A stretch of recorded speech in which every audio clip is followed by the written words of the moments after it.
Good evening, and we're on, right? Good evening, guys. Apologies for the slight delay.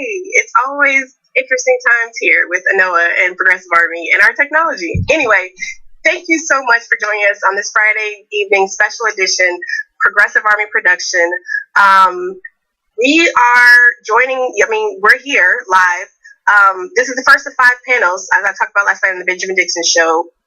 Basically, Sean King has done a series of articles, right, about thinking about, not just let me report on one more case, but really looking at can be done? What are some of the solutions? What are some of the issues? Like, how can we really start putting together action items that we all can do wherever we are, on a national scale, to really move the needle and create a critical mass in this issue that has kind of really grabbed our attention over the past 2 to 3 years. Police violence and looking at it within the framework of systemic racism overall. So, as I explained, we have our team of researchers and writers here at Progressive Army. We have our show hosts. All of us have been in discussion groups and conversations, since Sean started this project. And we've been discussing, like many of you, we've been discussing this. We all discuss it, right? It's, especially in the past few weeks, it seems to be, as we're discussing besides the election, but that's a whole other topic for another conversation another time. But we wanted to be able to add space for different voices to come together to really start, out some of the issues, parceling out some of, there are a lot of concepts out there, right? There are a lot of issues, there are a lot of occurrences happening, and there's a lot of nuance captured in these sound bites when you see a news story or when you see a Twitter beef between people or however you're getting your information about these instances. So we want to bring together activists, we want to bring together community members, we want to bring together, former law enforcement officers. We want to bring together people who have been active and engaged in different aspects of this work over, whatever portion of their career, to really provide voice that is not necessarily being represented by mainstream coverage of these topics. And we wanted to also reach out to people that maybe wouldn't ordinarily have their voices heard because they're maybe not that it organization that is getting all of the coverage as well. So we cast a wide net, and tonight I'm very excited to be joined by Michael A. Woods Jr. and Dr. Karen Johnson. And I'm going to let them introduce themselves and tell you a little bit more about their individual work. We hope to still be joined by Roy Tatum in a little bit. But so in thinking about, this conversation and this topic that we're having tonight, we thought about setting these up into 5 specific, panels that this conversation is kind of like just like a general framing, of talking about a whole host of issues. And we again later on the other 4 panels, and it's not that these are the only 4 panels, the only 5 panels we're going to do, but this is where we thought was the best place to start. And like I said, definitely want to get to know more about our panelists and the work they've been doing and their take on some of the issues that is facing our country today. So I will start with Dr. Johnson, if you'd like to introduce yourself. Thank you.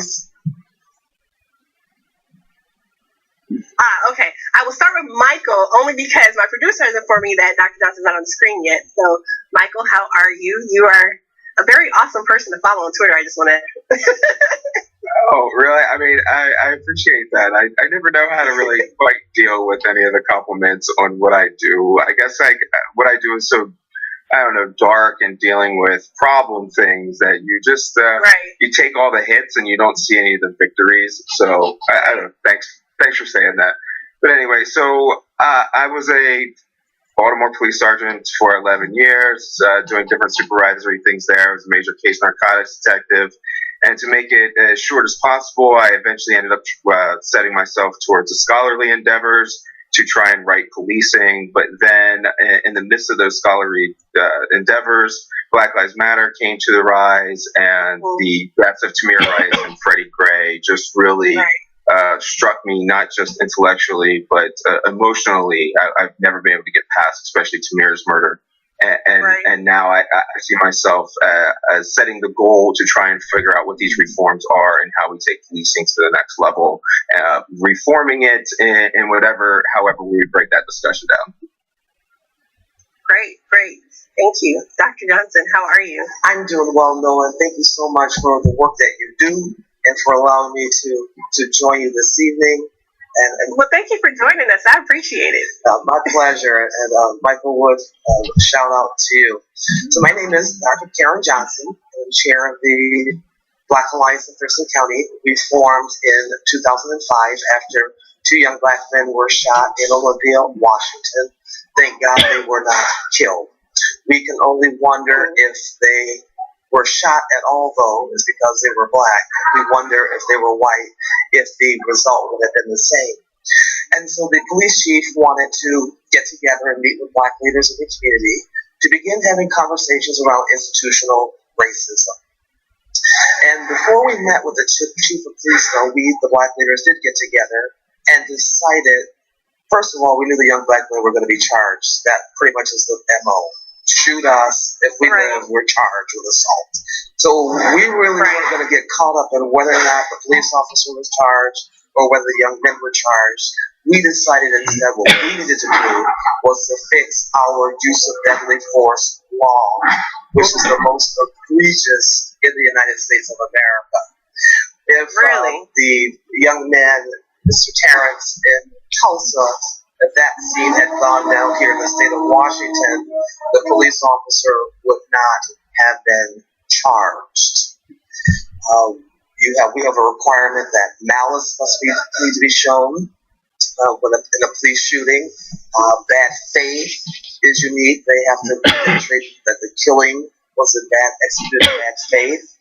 Also, it pretty much is what some call a license to kill.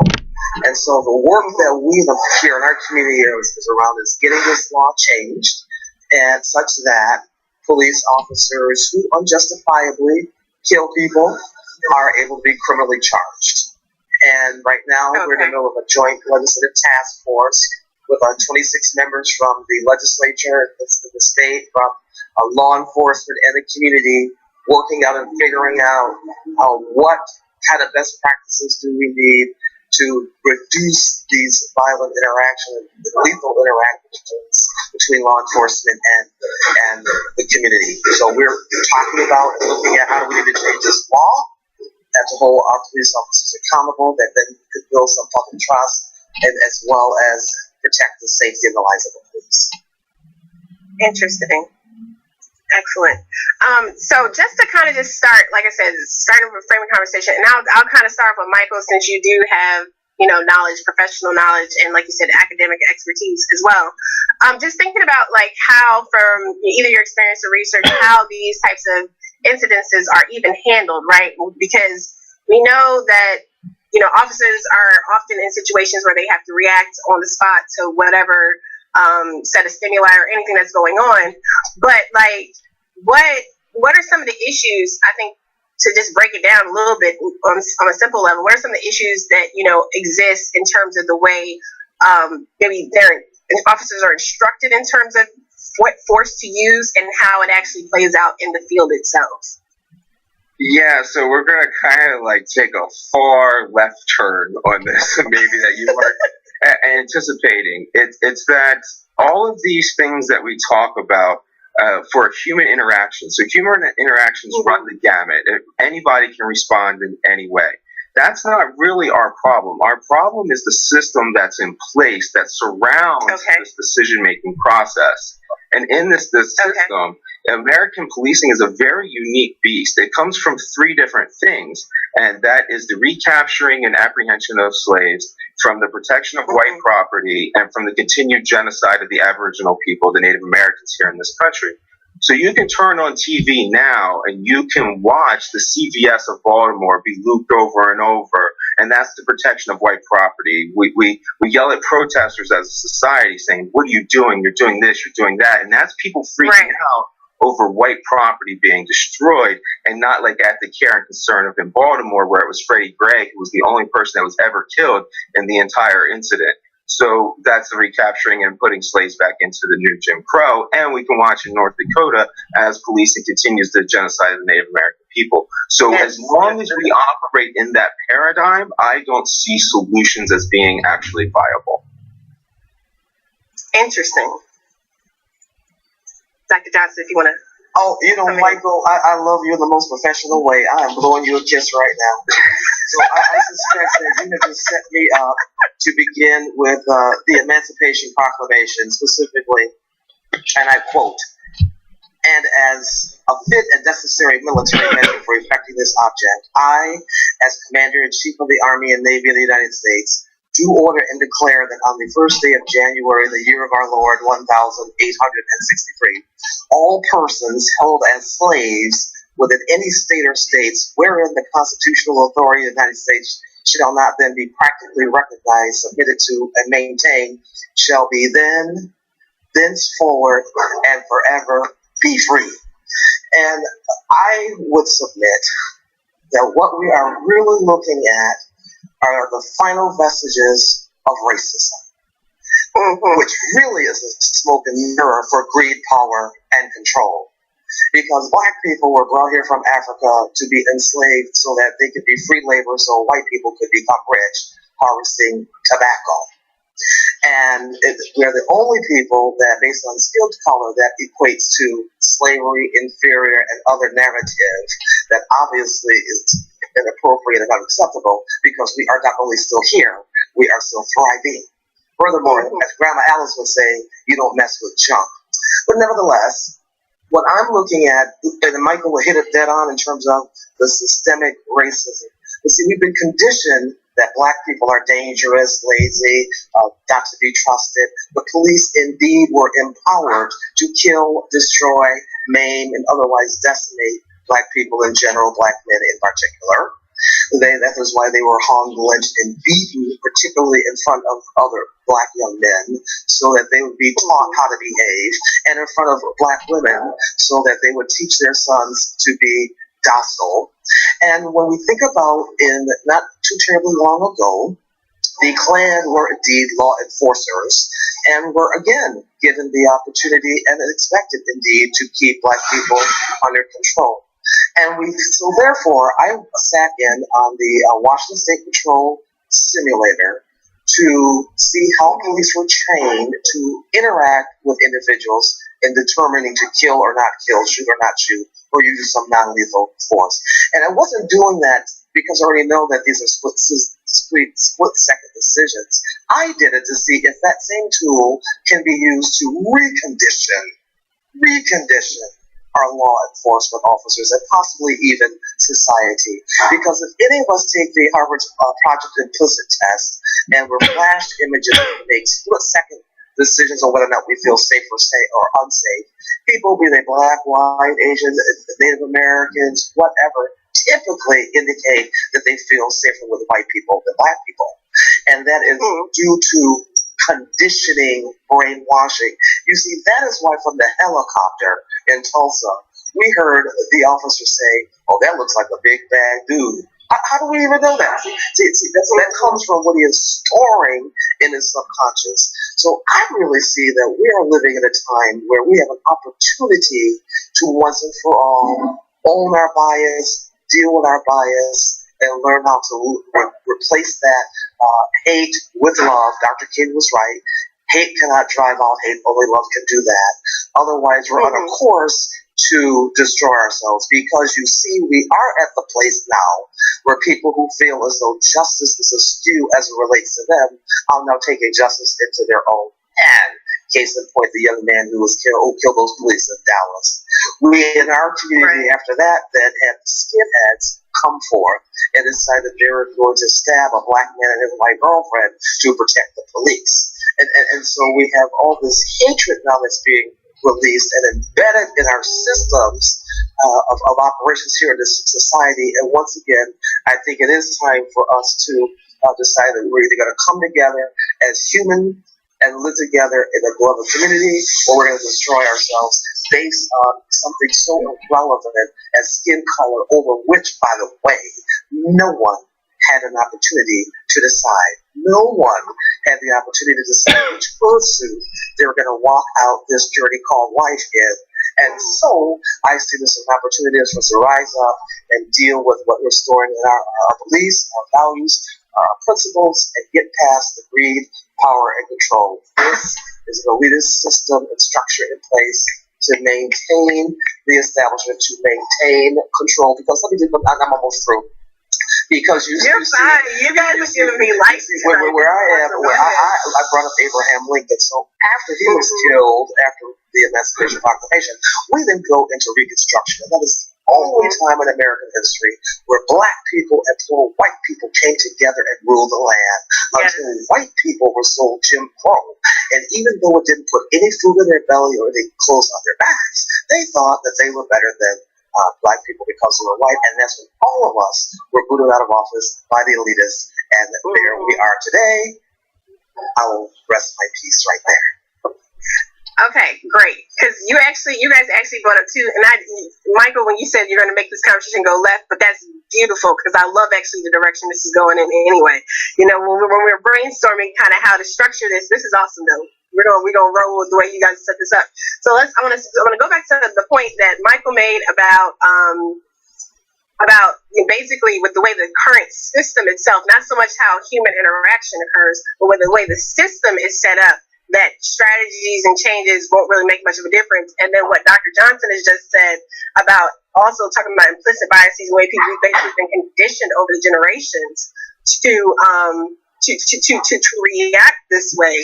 So like bringing those two ideas together into this conversation, like, so then how do we really actually move forward? Because otherwise we're just going to keep spinning our wheels having the same conversation over again about these issues. And I love the historical references and context because that really does start putting it all into perspective. Like I read a piece from James Baldwin from The Nation from July, I think it was July 11th, 1966. And there's a part in there when he's talking about, you know, just the way the treatment by police officers and basically, you know, summer 66, you know, urban uprisings, that type of stuff going on. And like it rings so true, and he could be writing about today. So we are seeing a cycle, this cycle where it continues. So how do we begin to move? What do we look for? Like how do we move past, you know, this cycle to something better or different or what is, and then I guess we should talk about what that actually even looks like. Because we say we want to change things. I know people say, you know, we need to get rid of the police or we need to change the system or do this. But one, how do we change things? And then two, what would that look like? So let's, I guess, talk about how do we even address those two issues, implicit bias and a system that some will say it wasn't broken, it's doing what it was meant to do, like you both have discussed. Yeah, so I mean, I think what we're really talking about there is the short-term goals, because what the doctor was talking about, and growing up in rural white America, we have a society that did view policing and still continue to view like what I did as being a zookeeper, as like keeping the monkeys in the zoo down in Baltimore. The concept in society is to trap them in there, not to like take care of them and be good in the city. So you're asking, how do we operate and do harm reduction in that current environment while fixing the long-term environment? So short-term, we have to look at things like the implicit bias, but we have to be super careful to let the right people and to really thoroughly analyze this, because we end up in mistakes that were well-intentioned.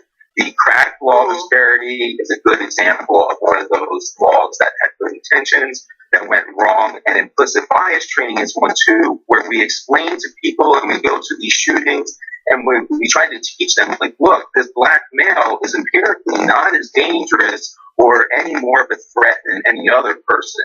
So what we took away from that, a lot of police agencies, there's even a Baltimore Sun article quoting specific Baltimore police officers, is that they walk away thinking, oh, I should be just as afraid of a white person as I am afraid of the black guy. And it's like, no, the exact opposite is what we were trying to achieve there. So we have to be extremely careful about what we are doing. So for short-term goals, you're talking harm reduction. So you're talking, and in the drug war, you're talking about doing proper implicit bias training, which to me is about integration and not occupation. It's just more about getting into the community and actually knowing the community. You can change the metrics and you can change the incentives from a management perspective, but you're still trying to operate in that system that essentially is in a poisonous soil. And while the tree is a criminal justice system, we can pick off a leaf and say, oh, this is poisonous, and throw it away and put some medicine on it. But that same poisonous soil is going to crawl right back into whatever reform measures we did. If we don't do the most important thing that we need to do right now, is to not allow policing to continue to be something that the oligarchy tells the people they will do, and then they will told what kind of policing they will get. That is fundamentally illogical. The people getting the service must be the ones that are guiding and directing. So it's not about civilian accountability, it's about civilian direction. You must have a board of people in charge of the police department that is not the mayor, that is not the city council, that has goals beyond 4-year goals. A good example of this real fast is that a mayor and politicians are going to seek 4-year goals from their enforcement wing, but the best and most positive correlation that we have to an actual violent crime causation is lead poisoning. Lead poisoning has a 20-year payoff for its abatement, so no politicians are going to truly attack the most problematic thing that we have that damages hyper-segregated neighborhoods. And environmental poisoning is almost entirely clustered in hyper-segregated black neighborhoods. So why do black males have a higher propensity for violence possibly? I don't know. Maybe because you're intentionally poisoning them with black poisoning every single year. Or why is there not fathers in the house, which is actually quite untrue, but for the reasons that they are. I mean, maybe because you employ people like me to expertly take them off the street and put them in prison cells for nonviolent offenses and things where there's not an actual harm to society, which breaks down the entire fabric of police legitimacy and procedural justice, which is what you see coming to fruition.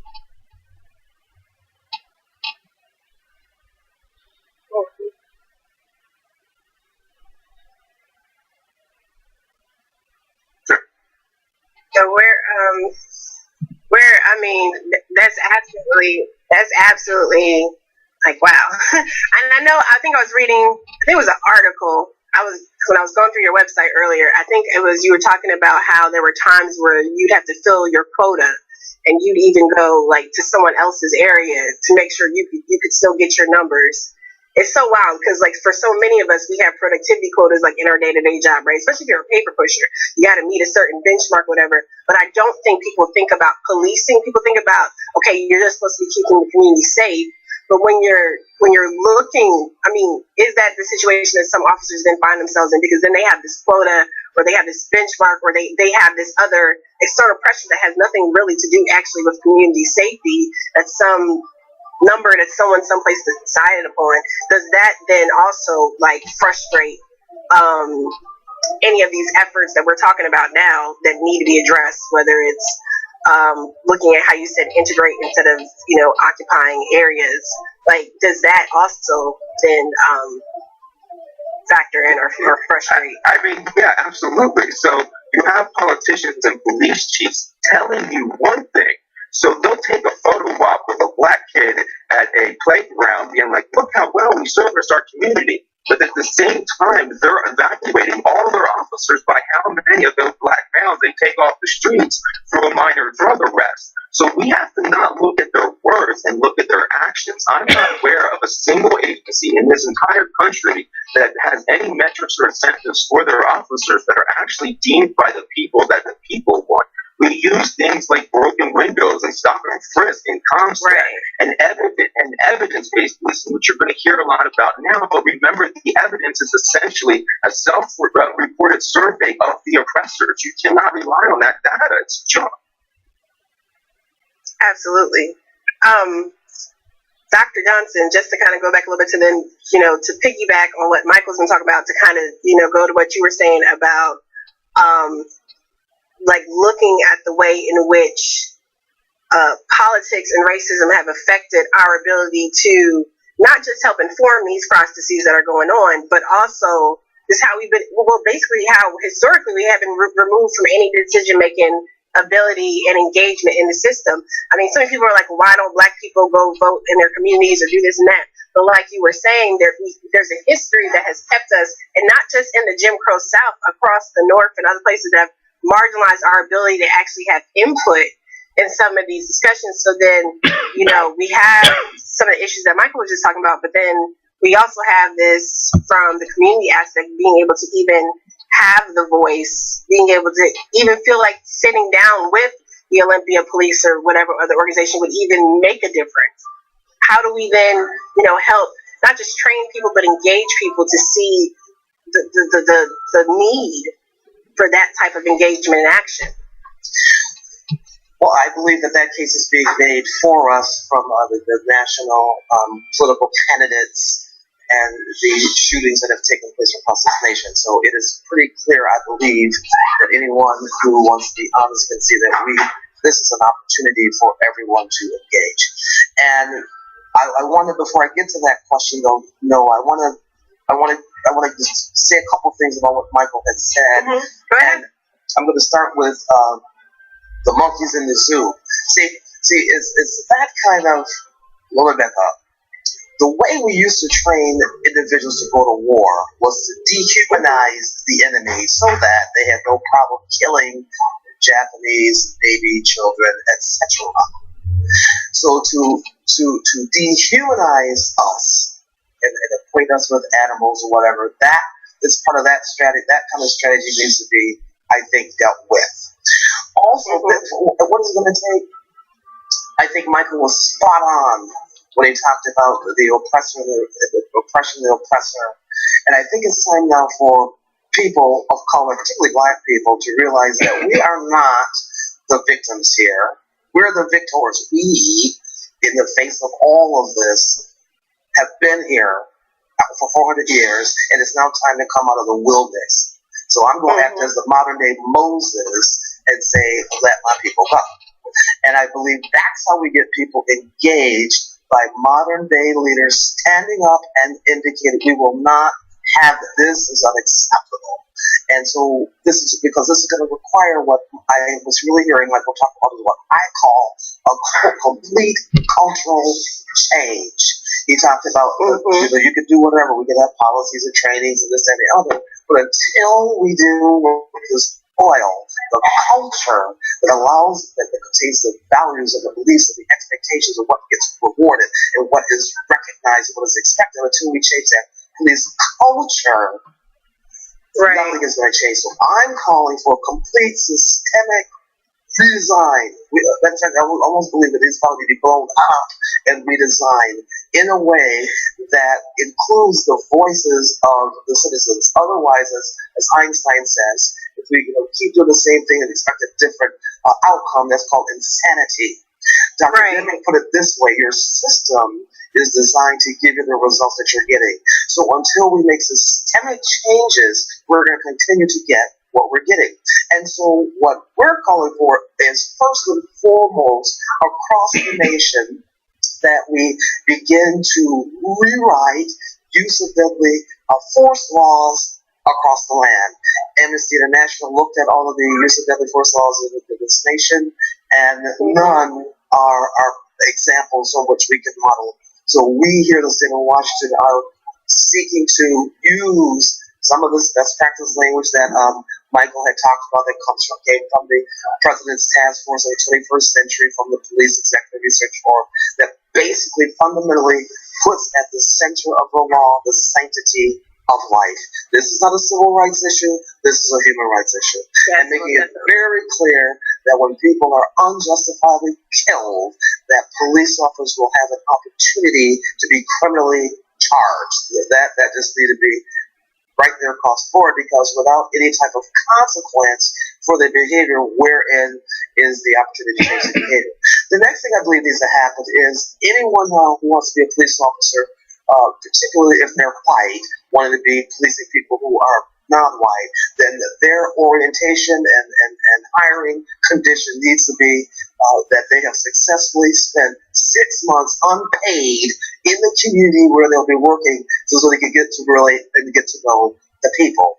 Furthermore, like doctors and judges, police officers are the only other group who get to sit in judgment of themselves. And so when these internal reviews are going on, it's not that citizens really know that process, but certainly citizens know when something is amiss and askew. And I do believe that we need more open and honest or transparency in the review process. So basically, the law, I think, serves as the foundation upon which, or the umbrella under which, training, policies, practices, procedures are all aligned.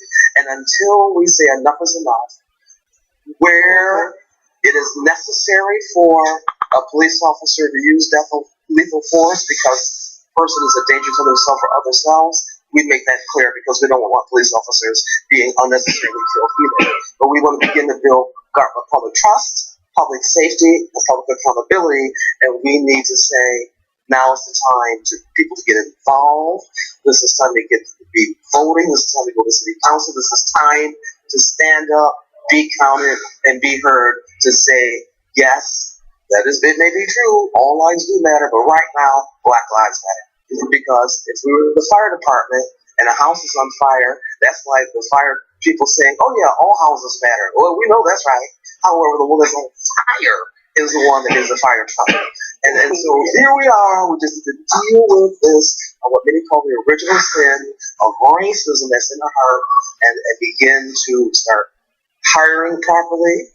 Because quite truthfully, if you think about the training that's going to be required for implicit bias, it'd just be easier to just go ahead and get individuals from these street organizations who already know how to protect their property and their territory, and just go ahead and train them to be police officers instead of putting them in jail. Now that would be criminal justice. I would think that would be justice. Let's just go ahead and use these groups we already have in place. Some refer to them as gangs, some refer to them as street organizations, some refer to them as surrogate families, but whatever they are, these largely are young men of color who are trying to make a living in America where there's oppression, income inequity, and they don't want a sense of belonging. So let's just go ahead and incentivize them to be entrepreneurs, because when you're running a drug ring, you've got marketing going on, you've got some distribution going on, you've got recruitment, you've got rewards. So let's just go ahead and use all those skills that are necessary to be a successful entrepreneur, and let's just flip that. Let's just go ahead and do, if we really want to be serious about this. So let's just call the question. Let's not let Dr. King and those who've gone before him die in vain, and put together a system that leads to a place where there is a sanctity of all human life. And I will also concede that we need to cut the police, law enforcement some slack here, because they're not the only ones in society who are operating like this. This is institutional structural racism for cost of land, such that we now have a school to prison pipeline that pretty much is making black people totally invisible in the whole land. And what I don't understand, that people don't understand, is once they figure out how to make this work for us, they then try to expand to others. See, the smoke and mirror is that this is about color. The reality is this is about greed, power, and control. That's what this is really about. Stand up, show up, and be counted, and speak up. And let's get busy to change the culture, the laws, the training, and the policies and procedures in our law enforcement offices. Like, listening to the two of you talk, and one, it reinforces things that I myself have already, kind of thought from beginning to look into this. But two, it really helps put another framing dynamic on, how do we begin to engage? Like, what are the issues specifically we need to look at besides, moving from hashtag or name to name of being upset? And not that that's wrong, but how do we really dig in and do the work so that our kids or grandkids in 30, 40, 50 years are not also doing the same thing, having the same exact conversation? But listening to you all start to break it down on what organizing would look like, what strategies and methods would be needed to really actually bring about community change. We've been hearing a lot from different folks, particularly in response to, Colin Kaepernick's protest, that, people just need to start respecting police officers. I really have, or because of, the protests involving, the flag, we need to respect military families, but I think something you just said, Karen, was so true, that this is a human rights issue, right? And we shouldn't be comparing one group of loss of life to another. Like, loss of life is a problem across the board. And in this instance, we have people who are saying, well, you're offending us with the way you're objecting to this, objectification of human bodies. And because our feelings are hurt, you shouldn't do it like this. But is this an issue that we should be focusing on the respect or how we're doing it? Or do we need to take time out then to explain to people that we're not being disrespectful? We're not, do you even need to do that? Because I see you, either one of you can jump in with this, because I see some people saying, well, if people would just respect the police, or if you would just respect this, or people would just be respectful. I mean, how many times, people would just comply. Like, it is something so deep and cultural that people seem to believe that. It's false, though. It's false. It's simply false. People do comply, and they still end up dead. The article I wrote in the Guardian was just from when that happened to Philando Castile. It's not comply or die. It's comply and still die. So, what it does is it blames the oppressed. So, I say I'm not interested in criticizing how the oppressed responds to their oppression. But it's always that it's fundamentally the state and the police job to come to the community. Even the concept that they're in the midway point is fundamentally, philosophically, ideologically, completely flawed. The police are the ones in service, not the community to the police. I don't accept it at all that the community has any bearing to pledge towards the police. The police have every bit of responsibility to go to the people. So, I just so enjoy you two. I can hang out with you all almost every day. You've made my day. Well, we can definitely do this again. In my day job, I'm employed to lead an organizational change, and we call it respect. And it's creating a work environment where everyone feels included, valued, and heard. And at the core of this is, in order to change our habit of behaving, doing something different, we have to change our habit of speaking, our habit of thinking, which takes us right back to the 98 to 96% of our behaviors and actions that are controlled by our subconscious, what we call as defiance. And so it's going to take both. It's going to take listening. It's going to take talking, and it's going to take action. But it's also going to take, I think, let me say it this way, let me back up. I was sitting on a panel for our state here, and the question was, how do we achieve equity in state government? And my response was, well, maybe I'm too old, or maybe I'm too tired. But right now, my answer to that is, if you have to ask that question here in 2016, then you have the wrong people in the city. So why don't you just go ahead and hire them, and hire those of us who know what to do. And it does come down to respect, which is, according to Aretha Franklin, RESPECT, find out what that means to me. And not tell me what that means to me, or project onto me what that means to me. And it's about really embracing our difference. People use, I guess, diversity is not the cold word for whatever, black, I don't know, just call it what it is. But when I hear the word diversity, I mean, however many people there are in the world, that's called diversity, because each of us has an individual thumbprint or fingerprint. And it's time now to do things differently, because if not, what's going to happen again is more black people are going to take justice in their own hands, as Michael was alluding to. And my concern is that every black person in America is going to say, you know what, the NRA is absolutely right. Let me go ahead and just go ahead and get my little gun and exercise my Second Amendment right, because I'm in fear of my life. Or we will have the police say, you know what, we're sick of all y'all, so we're just going to go ahead and walk out. So y'all go ahead and control yourselves.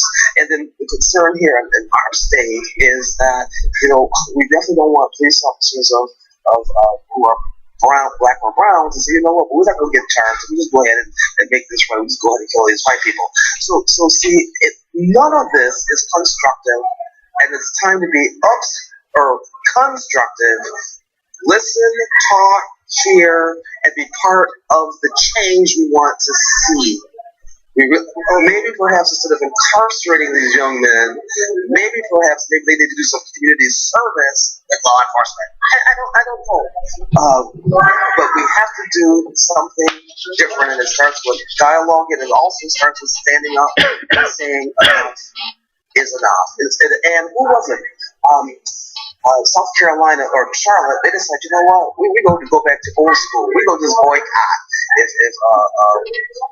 If maybe black lives don't matter, well, does our green money matter? Because it's about greed, power, and control. So it's time now for all people of goodwill to come together, maybe lock arms, and sing "We Shall Overcome This" and like that.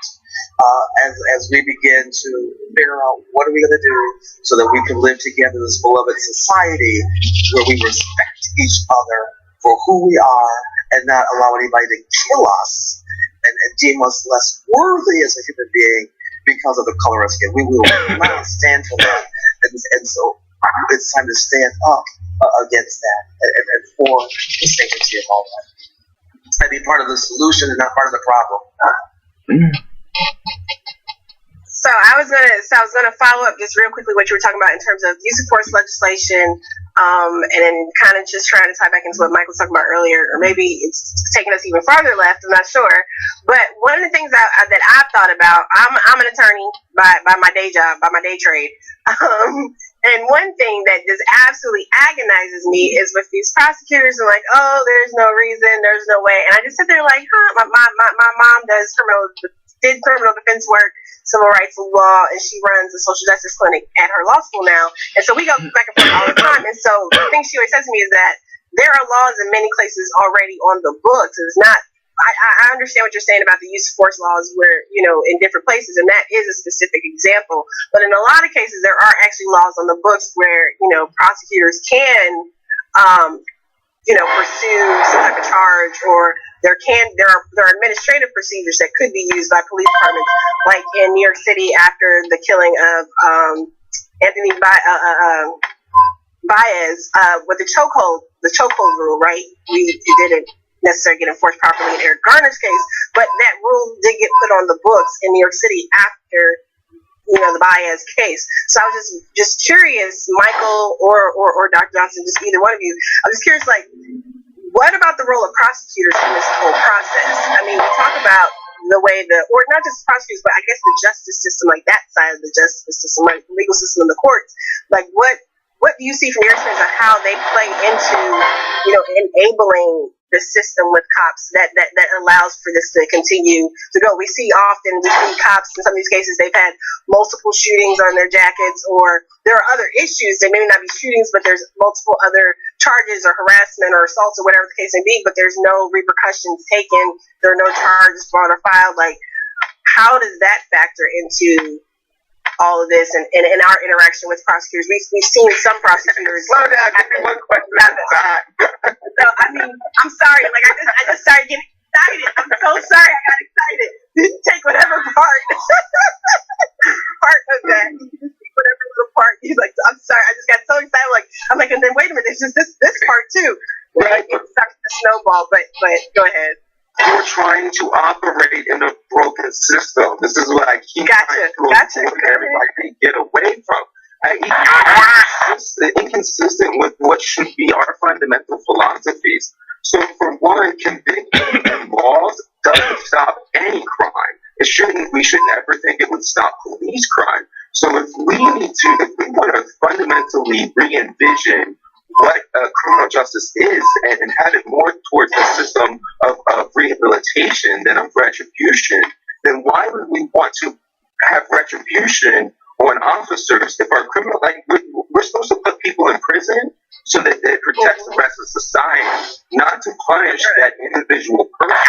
So with cops, we do need to cops where they are state-sanctioned agents. So if we think that we're going to convict them and that will stop other people from doing it, all the evidence says that we're wrong.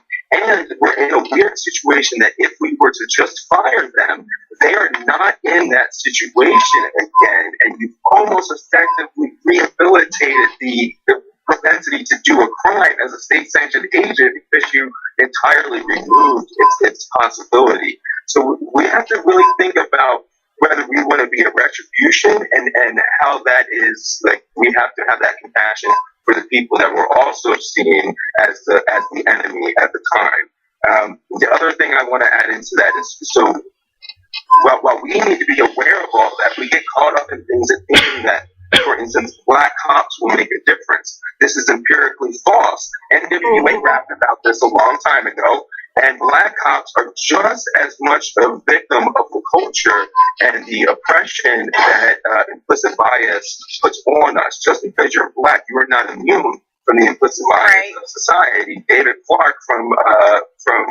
Milwaukee Wisconsin, is a shining example of that ability to be brain to the culture as well. So I am very less concerned about the way people think. I am concerned about the way they behave. So I ultimately focused on metrics and incentives that will encourage people to do the right thing, and disincentives that would encourage them to not even want to be here. Like if you work for my agency, we were pretty much going to scream Black Lives Matter. So if you're a cop that doesn't buy that image, you're not going to want to be in my agency. So, there's other ways of weeding out people other than being aggressive ourselves.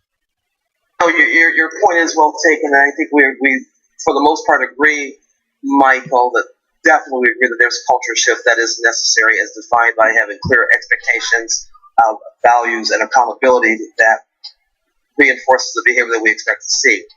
Change our habit of thinking, change our habit of doing. I get that. And I also understand that black cops also bleed blue. I understand that as well. However, even though they may bleed blue, they also don't know how to deal with the people who they're dealing with, and know that sometimes they can have a conversation if they roll up on some young man, and instead of just going to automatically shoot him, have a dialogue or conversation with them, or a different type of interaction. So there's some sort of connectedness and familiarity with the culture of the person that they're dealing with that a white person does not have. And what should we do? I'm reminded of Frederick Douglass. It's amazing how all of these individuals are just so relevant. I love the historian. And he says, if there is no struggle, there is no progress. And then he goes on to talk about power conceives nothing without a demand. Now, and so my narrative is that institutional structural racism is just a spoken mirror for greed, power, and control. So it seems to me that one of the strategies, therefore, is if power conceives nothing without a demand, it is time for us to make demands for change that value the sanctity of life. And I really like what you said, what Michael said about having those clear expectations of how people are going to treat people. Right now, in law enforcement, they have a concept about police officers being either warriors or guardians. And maybe black people, maybe we didn't learn how to extend some of that guardianship to black and brown people as opposed to that warriorship. And we haven't really talked about demilitarizing the police. I just want to touch on that momentarily. Go ahead, because I actually got a question from the chat about that I was just looking at. Go ahead. And notwithstanding, this is where most of the black police officers come from MPs, but nevertheless, they're trained to shoot and kill. And what we're talking about in community policing is a whole different mindset. And so this is going to require a variety of strategies. There is no panacea. There is no one fix. It's not just the law. It's not just training. It's not one thing. It's going to be several things coming together. Okay, let me see. Let me get this question, because this question kind of ties into the issue of where is it? Hold on for 1 second. I just got sent questions because there are a couple of questions from the chat. People had some questions, and basically it was about basically the question is from one of our internal members of Progressive Armies. What do you think about the effects of a perpetual inborn criminal population? In other words, black people has on the militarization of the police force. So having, this population, like what do you think that has effect any on militarization of police? And if there are any internal justifications for armored personnel carriers in urban centers?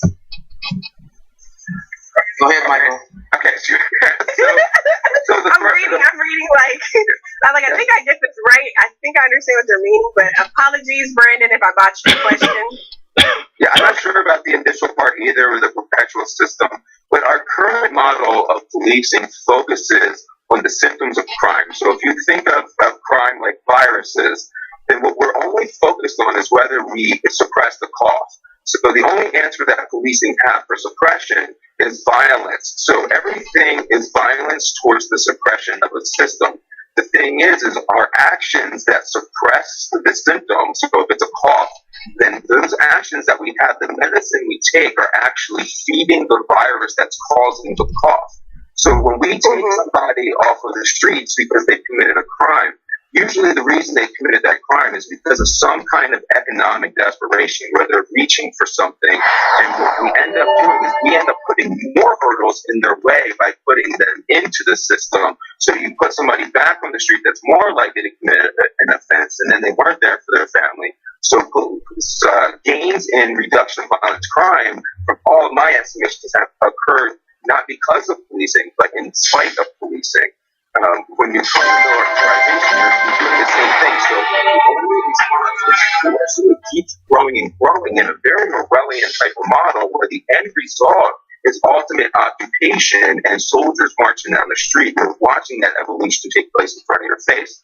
On my Chicago essays that are on my website, you can see where I talk a little bit more about the militarization and its specificity for urban zones. So does a city like Chicago need a highly militarized SWAT team in a country that's infested and saturated with weapons and has no idea what they're doing and the dangers they have by having weapons everywhere in this country?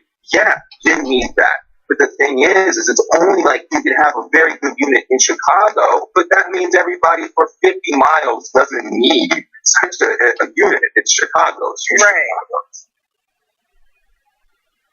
But I'll leave it at that because I think militarization is just, it's preposterous. I mean, the idea that we have military vehicles on our streets, I mean, and it's almost like boys with toys. You give them toys and they're going to play with them. We watch it happen. You know, they have a drug war and then you militarize, so you have tanks going down the streets, going bringing some houses where there's children and they're going after a substance that's the only thing we've ever known to not kill anyone ever. So that's another example of how we can't operate in this structure because we have to focus on the causes of crime and a model that perpetually feeds itself with the goal of abolition, not the goal of a total Orwellian occupation. I think we actually have a call. Someone wanted. Well, no. That was a great point, but I think I just got a message that we actually have someone who wanted to call in and ask you guys a question. So I said, okay, we can do that. So she's not on the line yet. But if she calls back, then caller, you can call back if you'd like to ask your question. But I just wanted to, because I know Karen that you might have to go soon. Yes. So I just wanted to circle back to maybe some of some of the work that you guys have coming up. Just a little bit about, we jumped right into the conversation. I didn't even really get to ask you too much about the Black Alliance for Thurston County and, specifically some of the things that you guys are working on. Because I want to give you just a chance to just talk a little bit about the work that you've been doing there in Olympia and Thurston County, and anything else you would like to add before you have to leave us. Okay, well, thank you. But I definitely want you to come back. I definitely want to come back, and I just so enjoy Michael Wood Jr. here, and I must just say, when he was talking about the boys and toys, I just want to put out there that at some point, I just want everybody to remember that in Dallas, it was a robot that killed. Yes. That was a robot that took out that young man's throat. So I just want to put that out there. I don't want to really go into that right now. And in terms of just the work that we're doing, again, we came together to deal with these shootings, to change our law, because our law on use of deadly force is the most egregious in the state. In the nation, excuse me. We pretty much give our officers a license to kill. But more importantly, as well as we want to deal with some more transparency in the internal review of deadly force shootings in our city, our county, as well as call for independent prosecutions of these kinds of killings. That's that work. But fundamentally, in dealing with and talking with the founders, we are really about the reparation of the Black life and psyche and self-esteem. We understand that education is key to thriving in this nation, and we're spending time with young people in having a tough time being included, valued, and heard in schools.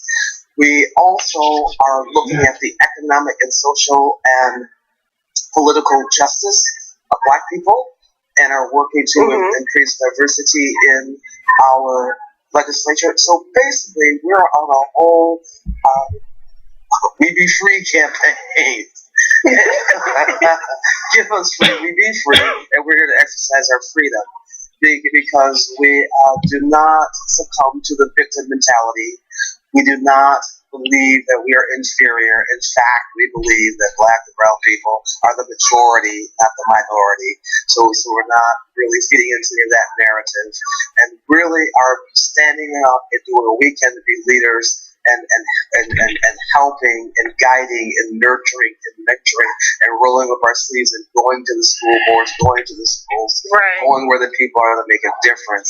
And we're blessed here in Thurston County because we have incredible allies. I received so many emails from people who describe themselves as I'm a 64-year-old white man hippie, social justice advocate. I'm glad that you're here because they've been dealing with the whole issue around, they refer to as police brutality. They've been dealing with this for quite a while and felt disingenuous leading the charge without black people. And so we are really, really blessed that we have many, many partners with us around changing the state law, getting the police department of training that's leading around explicit bias, helping them to shift their culture, like Michael was talking about. So now the expectations are clear, what the behavior will be, what the consequences are for that behavior and the rewards. To shifting that the soil, that whole culture of the police department, and really beginning to have conversations around institutional structural racism, reading the new Jim Crow. I mean, people just increasing awareness because we cannot deal with that which we cannot talk about. We cannot be healed of that for which we're not going to confess. And it's really time for us to forgive one another, for black people to forgive white people and their foremothers and forefathers, for white people to get over this guilt or denial, whatever, and just own their stuff. And for us to come together as a human race. As a matter of fact, I've now asked the question, what is my race? I now write human. I'm like, let me just start my own little hashtag human. Hashtag human. Black, Asian, Pacific Islander. That's not a race. We're a human race. So let's start acting like it. Because we're concerned, the Black Alliance in Thurston County and those who partner with us, we're concerned that we have lost touch with the value of community. We have lost touch with each other. We're approaching a day where the bears and the fish and the cats and the dogs take better care of each other than we as human beings take care of ourselves. And so we're here to be positive light, here for liberty and justice for all, and we are here to create what Dr. King referred to as that beloved community, where we are standing up now because injustice anywhere is a threat to justice everywhere. And we believe that, and we do believe, and because we, like Michael was talking about the oppressed, we have had plenty of time to study how the oppressor operates, and so now it's time to say, you know what, enough is enough. Let's just go ahead and just flip the script here. This is a new day. We are here to participate. We are just as valuable as you. So own your stuff. Get over it because it's on. And we are here to demand our liberty and justice for all and life with abundance, liberty without oppression, and the pursuit of happiness. We're here for all of that. I love it. I think we have a caller on the line with a question. Caller, if you're on the line, just your name, quickly, where you're from, and keep it kind of brief. But what's your question? It's Umar from Brooklyn. Hey, Umar. Can you hear me? Oh, okay. I just wanted to make a suggestion, really quick. I think also that we need to send a message that we got to stop using the phone and the videos, all of them, Periscope, Facebook messaging, as an afterthought and make it everyone had their phone prepared. Because even though it seems like now the video from the 60s that was shown to protest had no effect, it did in fact have an effect. Because I remember my parents used to be out on those protests. We had signs and placards everywhere. And I remember as a kid, I used to be worried looking at the key, wondering, is mom and dad in that? Because they was always out at these things. But this has power, and it also documents things. And while it doesn't seem to have an immediate effect, it does work. So I think that should be like a part of the lexicon. Have your phone, have your video apps, have it ready for any type of encounter and document it. I want to just throw that out there. Thank you, Umar. Appreciate you calling in. If you guys, I know there's a couple of you who've been trying to call in, or if you want to call in, you want to kind of get a quick question in. So, Yes. Caller? Yes, I'm sorry, I can't hear you. My bad. This is Vita from San Leandro. Hi, how are you? Fine, how you doing? My question is to both of the panelists there is we talk about having these conversations over and over until the oppressor takes a stand and start working towards affecting how people think about the Black culture, Black people, period. They must start with the education within the school system by changing the books that the kids are using inside the school, the textbooks. The textbooks are wrong, and it does not give them the true history of the United States of America and the Black community, the black people. So until you start there, there's nothing going to change because they have a belief system that we are not human. And I don't think that we can't change each other's belief system, how they feel about a different person, but you can affect them with economics. And the police departments need to have some kind of mechanism where if they do something wrong, there's penalties. They have to be treated like the normal citizens if they make a mistake. Even in any job market that you're in, there's consequences within that corporation if you do something wrong that doesn't fit into that job description in which you applied for. They don't need any more training. They know what they're supposed to do. Our tax dollars, if they're not there, whoever's evaluating them in the human resource department, they need to check them because we can't go around talking about bias and just another flipping over racism. They're racist. They're not biased. You're racist.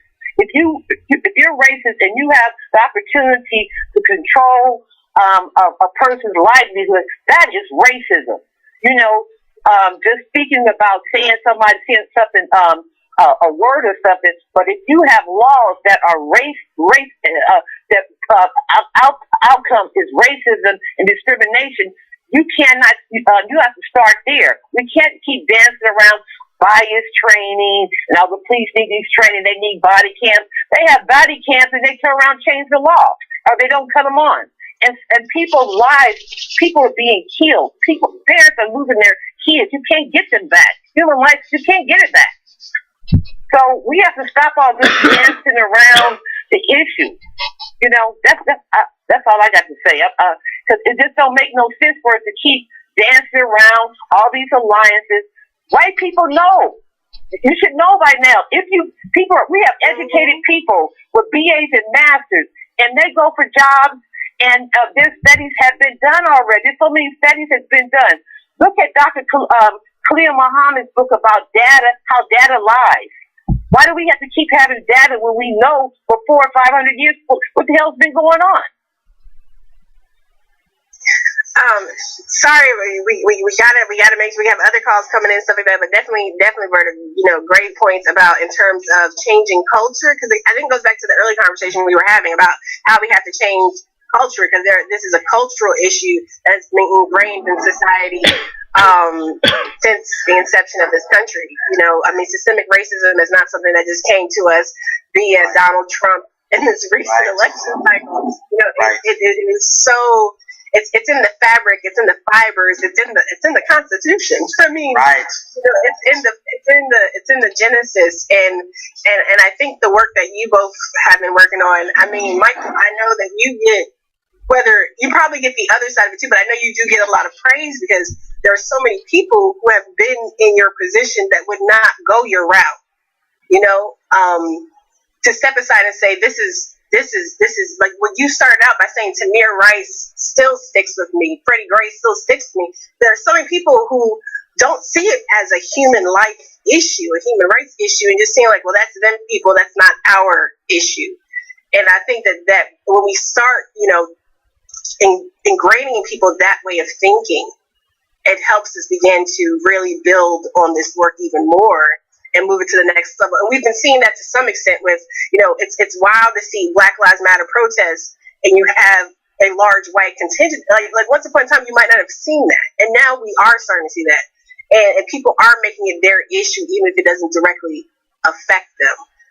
Or at least they don't think it affects them, but it clearly affects all of us. Yeah, I totally agree. I mean, I think those were all good points. But one thing I would like to say about what the caller was saying is to put it in the books and things like that. We're in the middle of a cultural shift that I think a good bit of older people don't recognize. So we have the age of technology, people that grew up in the age of technology. We have the people that did not grow up in the age of technology.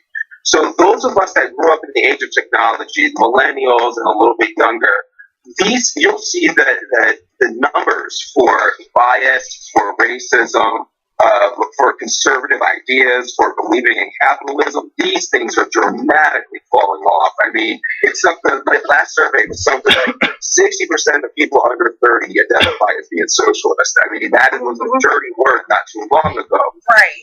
So the youth is dramatically different. We don't need a lot of tools. We have the greatest invention that's ever been put forth, and that's the internet in our hands, which is what allows these videos to be distributed, which allows us to have this conversation.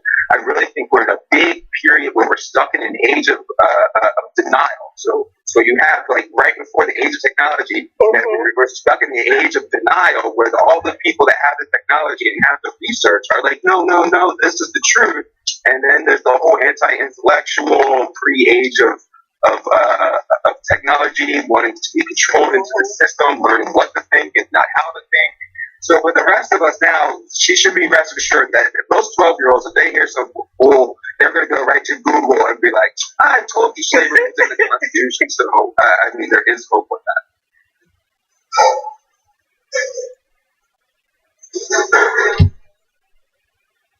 Yes, I know. I'm back on. I apologize. I had to plug up. No, I wasn't plugged in. I just realized that I don't want my computer to die because that would be catastrophic for all of us. But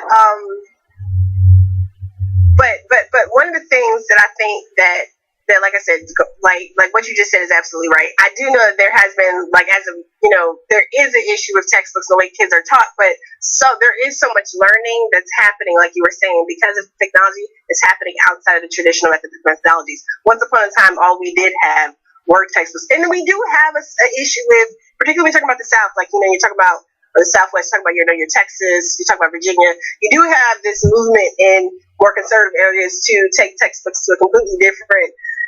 This was all great and this all happened and everybody was happy. But at the same time, with the age of technology, like you were just saying, I mean, it's so easy to fact check that I've actually been surprised. Raising kids, in public school, I've actually been surprised with the type of stuff my kids will actually bring home.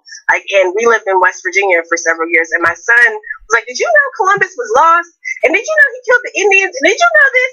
And I looked at him and I was just like, because I was bracing myself, right? Because I grew up with politically conscious parents, and my parents would pull out the extra books and do this and do that. So I was bracing myself for having to reteach my kid when he got home about the Mayflower. And he was like, did you know my teacher told us this today? And I was floored. This is a little off topic, but I think that there are things that are being done. It may not be like enough of it across the board, but there are examples where it's being done right. There may be other issues, like when we talk about school discipline. I think Dr. Johnson referenced school to prison pipeline earlier. The fact that now when you look at school handbooks across the country, the fact that what was once a fight between two 10-year-olds is now an assault or a battery. You have criminal language being used now in school handbooks and school methods. You have police officers handling what used to be ordinary disciplinary actions, like we saw in South Carolina with the young woman who refused to turn off her cell phone, who was hoisted and joisted around by the officer out of her seat. Like once upon a time, that was just resolved by the dean of students or whatever person you had in the, I remember I went to high school in Chicago. I remember having police officers on the premise and in the building, but they did not handle, unless something like really egregious happened, they did not interfere with the day-to-day stuff. We had a dean of students who handled that at our high school. So I do think that talking about culture in these ways, while we do have some advances, it is still the nuts and bolts and how some people get their initial information that's good. That kind of got me off track with what we were talking about before, but I know you're still hanging in there, Dr. Johnson. I know you had to go, but I'm so happy you're still here for a few more minutes. No, I know you're here for a few more minutes, and I definitely appreciate you so much for being here with us. But just thinking about kind of like, putting a cap on this conversation for a little bit, let's moving us a little bit closer. Like, what is it though from your own work and your own experience that you all see that is pertinent for people to grasp as they move forward? Couple things, and thank you for that question, Noah. The two things that I see as pertinent in the work that they were doing that I would like people to grasp are, one, the absolute importance of listening to each other, and going with that is calling racism out. And we have to call it out now, and then listen, ask questions, and listen to each other, because we all come from our own different perspectives. The other thing that is pertinent, critical to the work that we're doing is what I would call being inclusive. Now, granted, you cannot be a founder of the Black Alliance unless you are Black. We're very clear about that. We're not trying to assimilate or collaborate or any of that. No. You could be, if you're white, you could be an ally, you can work with us, but you're not running this. We are. And if you have a problem with coming in, walking inside, or even following the lead of a Black person, that you can hang with us. And we believe that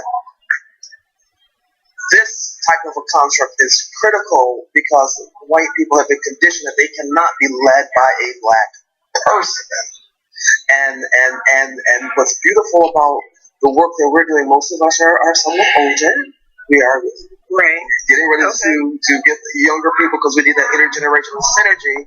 But it's about, we cannot change until we get rid of the white people to get over their guilt and their little fragility and have to fix this and own this. And just like we don't have to teach Black police officers not to kill unnecessarily or just how they kill white people, we might perhaps need to start, well, why is that? Well, maybe with that same conditioning so we can help white people understand you can no longer unjustifiably kill Black people or people with disabilities or people with mental illness or any person. So those are the two takeaways. The listening, so we're having these conversation cafes around institutional and structural racism, and we're calling it that, where we're not trying to sugarcoat anything. These are courageous conversations from caring communities, because until and unless we're able to be honest and own ourselves and deal with it, we'll continue the cycle. And I believe that this is an opportunity.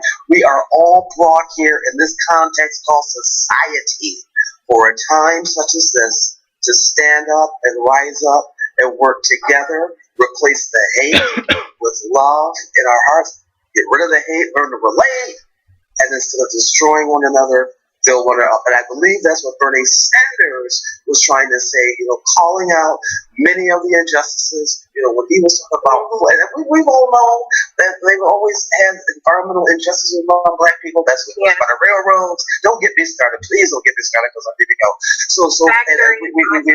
All of that, so he was the first person I've heard who has called out these injustices such that when I heard him speak, I sat down and said, you know what, God, I knew I wasn't crazy.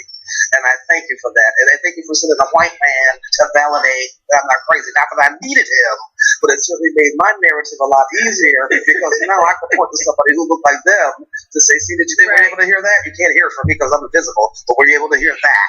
And so I believe that it's these kinds of conversations, it's these kinds of efforts that was really helping making us successful, being clear, focused, doing the hard work, changing the law, but also having the tough conversation and doing it all, Noah, in love. This not choosing, but listening and figuring out how we're going to do this better together, because teamwork makes the dream work. Definitely. And also making it clear that we ain't going to let you kill us either anymore, or kill our children, or treat us less than. Although it may have been we were written in the streets and in the Constitution, that was a lie then, and it's a lie now, because our Creator made us fearfully and wonderfully made, just like anybody else. And it's really time for black people to also take off the effects of slavery for what I call this Lilliputian small thinking and understand that we're brilliant, we're geniuses, we're still here, and ought to be proud of the history that we walk through, because I believe that our work is making it better for those young people, like this young man sitting next to me handling this AV for me, Eric Miller, to be able to say, you know what, I can stand up and do what I can for my child. For the white woman who has this biracial child and don't know how to take care of their hair, we can be right there to help become a baby. You should know you don't know how to do that. You gotta go do this. We can become a community again and treat one another with love and respect. RESPECT. Find out what it means to me. Don't tell me. Don't project it. Find out what it means to me. I honor you, Noah. I honor you.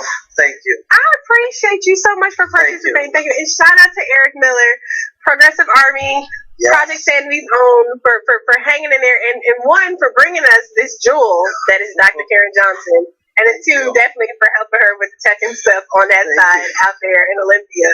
Is most appreciated. Thank you so much for sharing your time with us this evening. Thank you.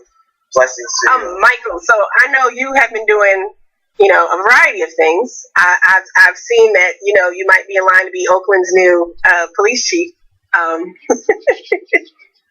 But I don't know. But just some of the work that you've been, some of where your personal focus and interest. Can you talk just a little bit about some of the things that you've been personally focused and interested in with your work, and kind of what's next? Yeah, I mean, sure. I feel like I have my hand in every cookie jar I possibly can, because I feel like I don't know which one will be the most effective. So I try to keep my hand in every single one, hoping whichever one ends up being most. I'm still involved, and then I can focus in on whatever that particular one is. So I'm kind of in a state of trying to do everything at once at the moment. One thing I did want to comment on is Dr. Johnson. She was saying about how, which I do say myself, that whiteface validated the things that black communities have been saying for forever, and somehow became irrelevant, and it really shouldn't have been. But we're all human, and I'm on the exact same opposite side of that, where I was reading the writings of D. Watkins from Baltimore, and he was telling the drug dealer side of the story. And when I was reading his words, I was saying the same thing. All right, I'm not crazy. I know what I'm talking about. Exactly as I am on the other side of that window. We're not crazy. So that kind of helped me say things as well when it came to that. But what I would like to leave people with is race is a matter of perception, not a matter of reality. It is a social construct that we have to recognize that there is nothing inherently. So even if we classify black people being into something, whether it's a community or a category and whatever, that is merely that our perceptions that have categorized into that group. So if you have more blacks in prison, it's because we have perceived them as being something that they weren't and put them into that prison cell. So we have to fix our perceptions about what is wrong and what is going on in the world. And the way that I mainly go about doing that is to get people to look at civilian-led policing, the model that I've developed, which is exactly what Karen Johnson is saying is about RESPCT, is that policing tells you what it will do, and it needs to ask you what it wants to do, what you want to do. You pay for it. You deserve to guide its direction and demand what it is going to do. So that model is on Twitter. People can look it up. Right. And mainly what I end up doing is spending my time going around trying to fight denial and get people to realize that there are perpetual models that they can lean on, that they can take their police department back and don't have to worry about whatever perspective you're coming from. If you're conservative and you want less government, great. That's exactly what we're talking about. We're talking about going towards abolition. Less government. We're talking about less intrusion into your life. If you're a libertarian, we're talking about ending the drug war, ending prostitution being anything that's a consensual adult agreement. We don't want to put people in prison cells for. And if you're the big liberal or progressive and you want to rely on science and you want to rely on empathy, this works the exact same way as well. No matter what your approach, the idea that you would control the service you get is fundamentally what has to be in place is the only thing that's logical. Right now, you guys are all going to McDonald's, ordered a hamburger, paying for a hamburger, and your mayor's handing you a salad saying, well, we decided that a salad was better. And we're all just taking the salad and walking away like it was all fine, and it's not fine. You know, we paid for that hamburger, we deserve the damn hamburger, so let's demand the hamburger. And that's all I got to say. No, I love it. But I think, just to close out, I think what you were saying about having the community start to set the standard of what is needed, because also it's communities that actually know what is even going on. People know when they have a buy-in, when they have an input into what's happening, it just makes for more effective processes overall. I just think back to being a kid and, you know, things like the PAL and things like that, when you had these different, you know, partnerships and interactions, when people were working towards common goals together, there seems to be instances where you had, you know, better action happening, I guess, for lack of a better phrase. But I mean, that's the thing is we're actually arguing about a bunch of stuff that's already been scholarly proven. So my model is based off the stakeholder theory that we use in the business world all around this country to great success in our world-leading organizations. I'm just talking about doing the exact same thing to what you're paying for, the business that you own. Right, exactly. Especially when we, the taxpayers, we are the stakeholders, we are investing and paying for this service that occurs. Well, I mean, thank you so much. I appreciate you for taking time out on your Friday evening to come and talk with us. And definitely, you guys, if you don't already follow Michael on Twitter, definitely follow him. There's some great resources and stuff on his website. And like you said, he's tweeted out information about his model. I mean, there's a lot of great information and good people out there, and Michael's definitely someone to check out. And don't start harassing him about how you know so much more than he does. Because he's not going to. He will engage you in dialogue, but he's not going to sit there. He's going to take his break and walk away from Twitter for a little bit. But I appreciate you so much. Thank you. Thank you very much for joining us. Appreciate it. So that is the end of that's our very first panel on, you know, entering the world of systemic racism, police violence, and many of the issues that we have seen as an outgrowth of the Black Lives Matter movement over the past few years. But as we've talked about, you know, this has historical underpinnings in the country itself. And things are cyclical, right? I mean, like I said, when you look back at the readings of Du Bois, when you look back at James Baldwin and many others, Dr. King, some of the same battles that we thought were already fought and won, we're relitigating with just a different medium today. And we're going to continue tentatively. Our next panel is set for 2 weeks from tonight. We're doing these on Friday nights, primarily because this is when, you know, Ben's off, so we have the channel. Yeah, the kids get to play when Dad's away. But I hope you guys enjoyed. I hope you enjoyed the conversation that happened between us this evening. And please continue to share, to build, to have discussions. I mean, we've been reaching out. If you have suggestions, people who you think might be good for panels, let us know. Hit us up and let us know. Definitely, we've been, like I said, we've been casting our net wide. And these are issues we're going to keep talking about. You know, I know some people are like, well, everyone just needs to get along, or we just need to all respect each other. I absolutely agree and concur with everything Dr. Johnson said and Michael said as well. Yes, we do need to respect each other, but that's one, it's a two-way street. And two, you need to understand what it means to be respectful. Saying to someone in the midst of their personal grief and strife that the way you're expressing yourself is disrespecting me, or it's not even just, it's hurting my feelings, it's not being respectful for the experience and the process that other person or that group of people is going through. And yes, I'm most definitely referring to President Obama and statements about respecting military families' feelings in terms of Colin Kaepernick and other protesting during the national anthem and even the Pledge of Allegiance. That's another conversation for another day, but it's the fact that we can't even understand why when someone is saying that I'm not going to continue to give false allegiance to this symbolism when we don't have in reality liberty and justice for all. We can pay homage to symbolic gestures, but we can't address the reality that what we're holding up as this pinnacle and idea does not actually exist. That's the issue. Not that someone is disrespecting the service that someone's family. It reminds me, I don't know if any of you have ever seen the miniseries, The 60s. NBC used to do those, Sunday nightly movies or Monday nightly movies, whatever. But they did a miniseries in the 60s. And I remember, you had the one son that went off to the Vietnam War. You had the other son that was a hippie protester. And I think like in one scene they do it's like a Kent State type of student protest. And one of the things they were saying is, we're not against the soldiers, we're just against the war. That's the same type of thing here. We're not against, your family members.